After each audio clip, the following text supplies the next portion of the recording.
하나님, 오늘도 새 날을 주시고, 새 힘을 주시고, 또 하나님의 처음 주시는 은혜와 지혜로 우리에게 가장 필요한 복음과 해결책과 또 그리스도의 깊은 진리를 깨닫게 하실 줄을 믿고 감사와 찬양을 드리며 우리 주 예수 그리스도 이름으로 기원하옵나이다. 아멘. 갈보리에서 초대교회까지 오늘 본문 말씀은 요한일서 5장 4절로 6절까지 거기 있는 대로 어, 프린트아웃에 나와 있는 거 그 위에 합독하겠습니다. 무릇 하나님께로부터 난 자마다 세상을 이기는 승리는 이것이니 우리의 믿음이니 예수께서 하나님의 아들이심을 믿는 자가 아니면 세상을 이기는 자가 누구냐? 이는 물과 피와 이 말씀이시니 곧 예수 그리스도시라. 물로만 하니 피로 임하셨고 중 하나님과 성령이니 성경은 곧 진리의 진리니.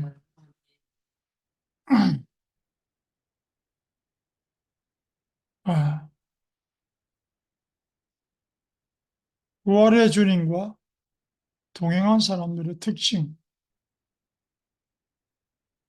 부르심을 입은 자, 갈보리까지 시험을 거치고 방황을 할지라도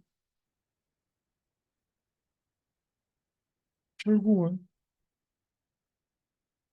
직접 주님이 찾아가셔서 택함을 받은 거죠. 그리고 변화되고 남은 자. 무슨 대단한 변화 과정이 있었냐? 결론은 아닙니다. 변화되고 남은 자라고 해서 처음에는 아니었는데 점점 변화되냐? 사실 그건 아닙니다. 우리 복음서의 마지막 장면을 묵상을 해봅니다. 이 사람들이 전부 갈릴리에서 부름을 받았어요. 변방, 별로 뭐 대단한 학자들이 있거나 부자가 있거나 그런 동네가 아니죠. 부활의 주님이 찾아오실 때까지 그런데 그들은 결단을 못했어요. 갈릴리에서 예수님이 나를 따르라. 그때부터 시작해서 일방적이었어요. 물론 한두 사람 잠깐 인사만 하고요. 신청한 사람이 있었고 장례식만 치르고요. 그런 사람도 있었어요. 부활의 주님이 찾아올 때까지 그들이 짧다면 짧지만 엄청나게 긴 세월을 결단을 못했습니다. 너무 혼돈스러운 거는 우리가 지금 생각해봐도 이해가 갈 겁니다. 도대체 이게 무슨 일이에요? 복음서의 마지막 장면들은 마태복음 마지막에도 오히려 의심하는 자도 있죠. 승천 메시지 하려고 불렀거든요. 부활 이후란 말이에요.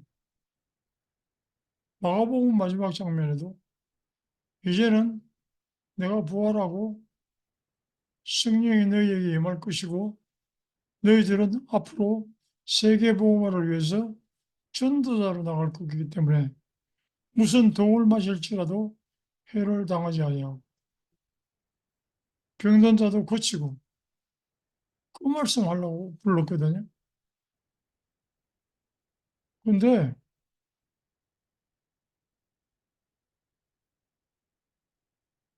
그 사람들이 왜 그렇게 결단을 못했을까? 그 혼돈이라는 거 하는 것은 지금 우리는 여기서는 솔직히 생각하고 계산해서 해결되는 문제는 아닙니다.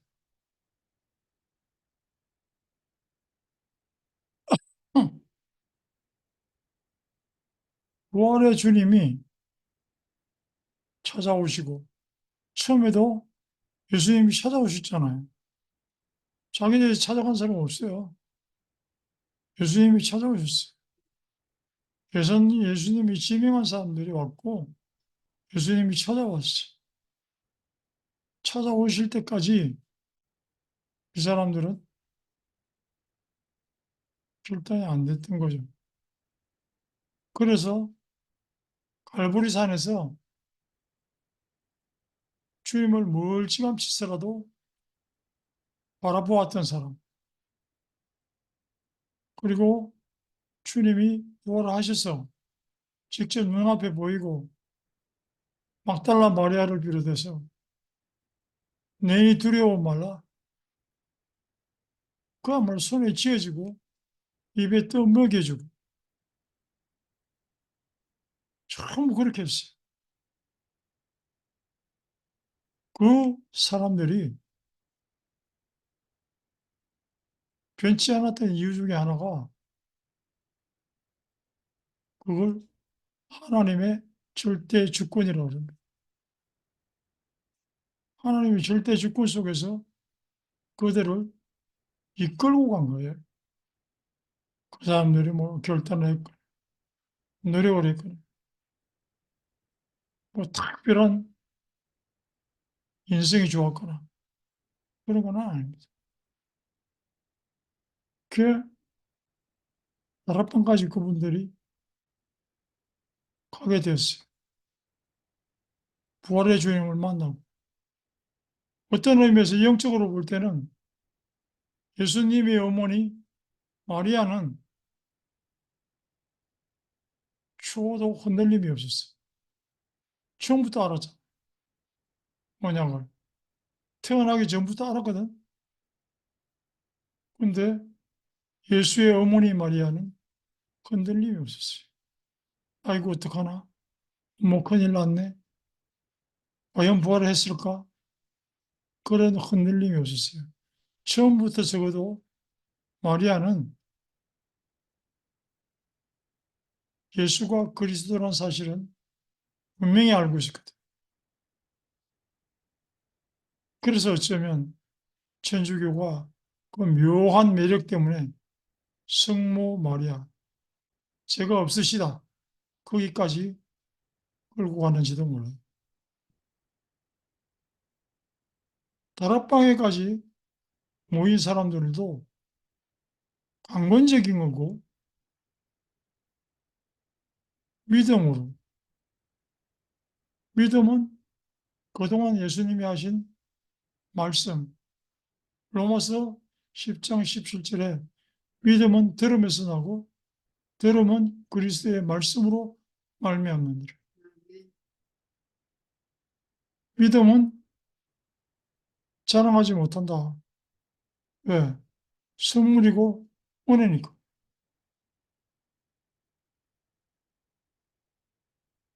감남산에서 성천의 메시지를 받은 자들은 쭉 교회사를 살펴보면 어떤 사람도 그 이후로 그 제자의 제자들까지 변한 적이 없어요. 얼마나 믿음이 좋으면 그럴까? 아니요. 은혜예요. 아멘. 자신과 부활의 주님 사이에 메시지를 받은 겁니다.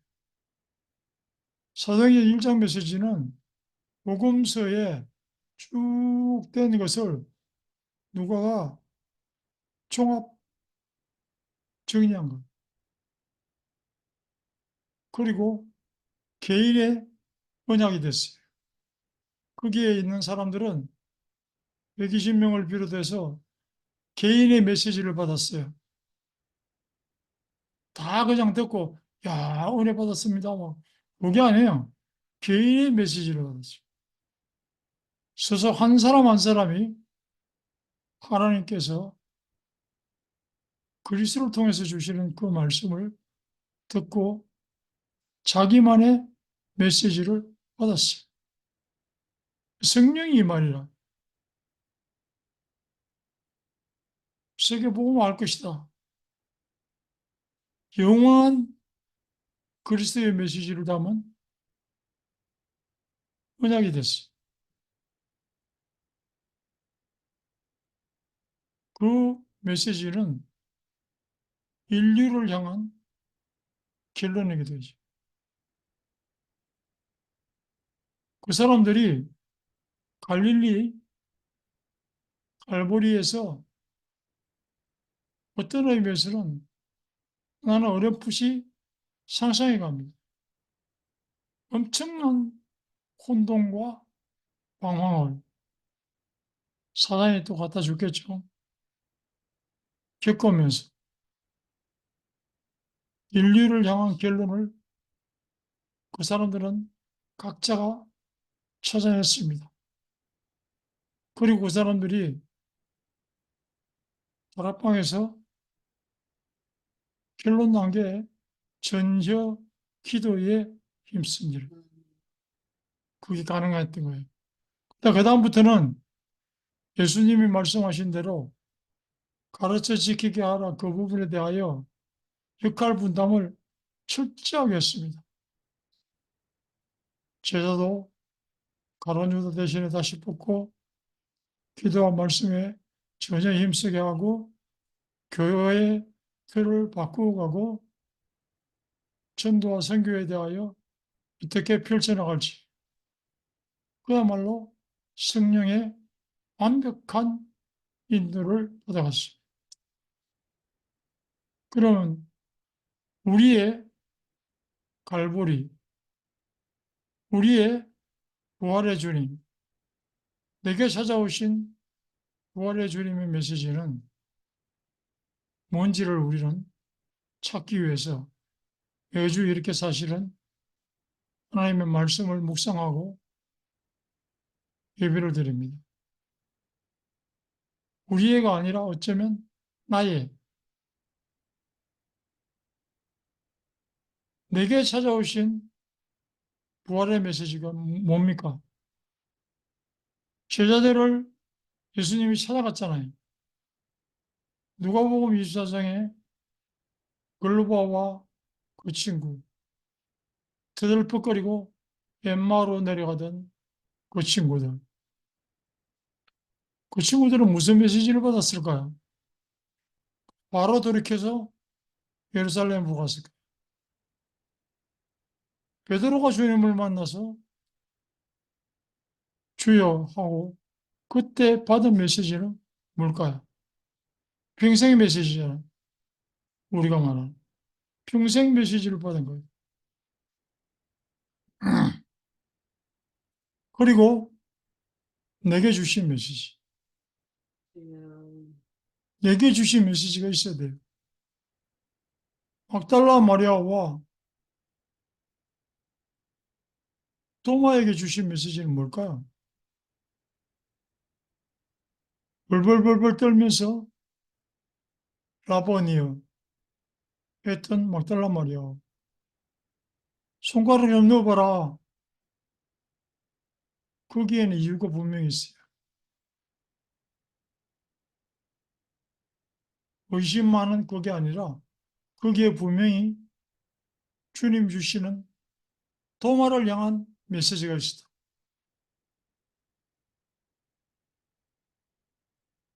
나는 그러면 어떤 메시지를 받아야 됩니까? 가장 중요한 건 항상 말씀에서 나, 그리스도와 나, 말씀 속에서 나를 향하신 메시지. 스스로 성령에 이끌려서 기도하기까지 그들이 받은 은혜는 과연 무엇일까? 이후에 그 사람들은 어쩌면 그렇게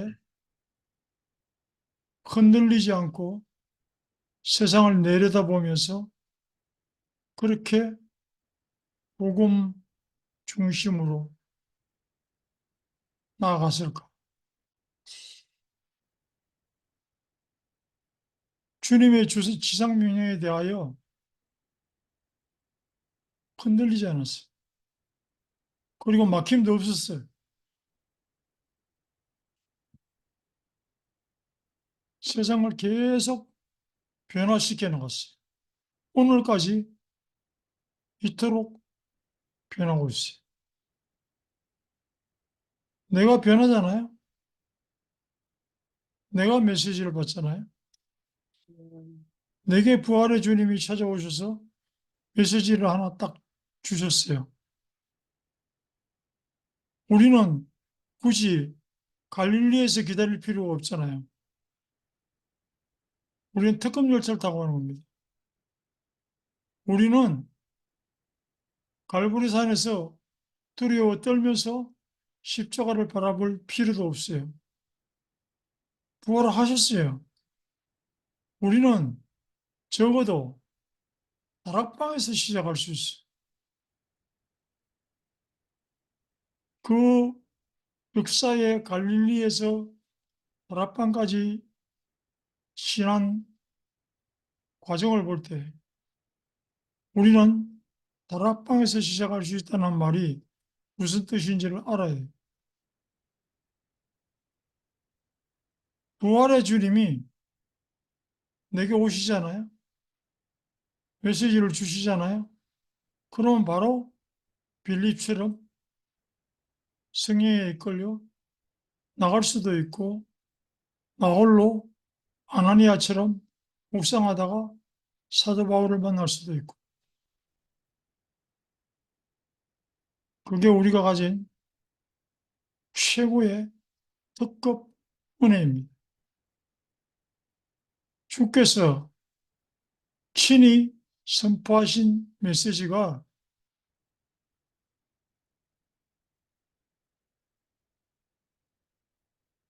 오늘 지금 내게 임하시면 부활의 주님을 만나면 모든 전제 조건은 하나님의 절대 주권, 즉 은혜다.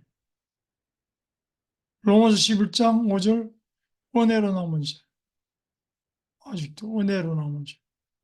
세상 사람들은 교회가 없어졌다고 할지라도 요즘 크리스천이 어디 있냐 할지라도 은혜로 남은 자입니다. 나는 지금 갈릴리에서 다락방까지 중에서 어디 있냐 헷갈릴 이유가 없다는 거예요. 나는 최소한 다락방에서 시작합니다. 그리고 전도자로서의 삶을 이미 시작했습니다.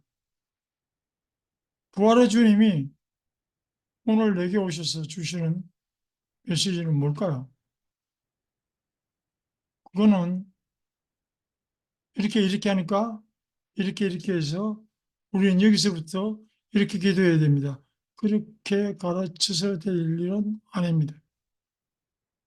묵상 중에서 주님 주시는 은혜로 찾아야 할 과제이죠. 그리스도는 내가 찾는 게 아니라 만세 전에 정하신 섭리를 따라 나를 찾아오시는 것이다. 그게 내 노력과 상관없다는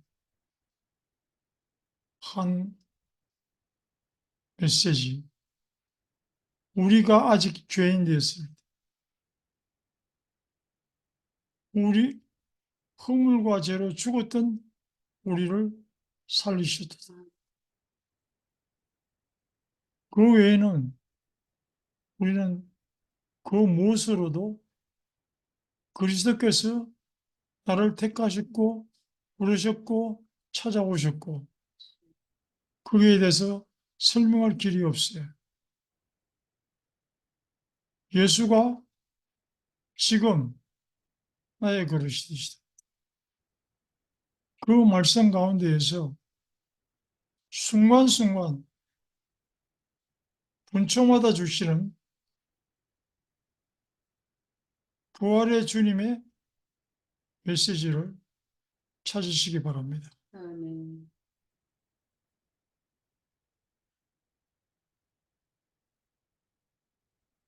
기도하겠습니다. 하나님 우리 아버지, 오늘도 우리에게